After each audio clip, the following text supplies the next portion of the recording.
Hey guys, welcome back to my channel. In today's video, I'm going to show you how to cancel a reservation on Trivago. First, it's important to know that Trivago does not handle cancellation directly.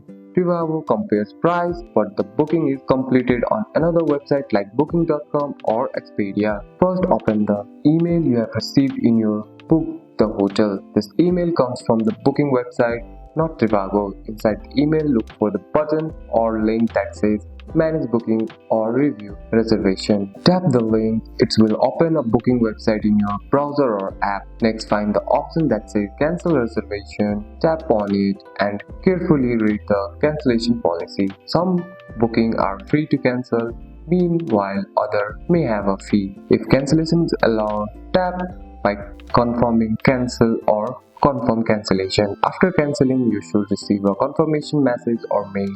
This means your receipt has been successfully cancelled. If you cannot find your email, don't worry, you can go directly to the booking website and log in using your email you can use to book. Define your reservation and cancel it from there. And that's it. That's all for today's video guys. If you found this video helpful, drop a like and subscribe for more videos. Thanks for watching. See you in the next one.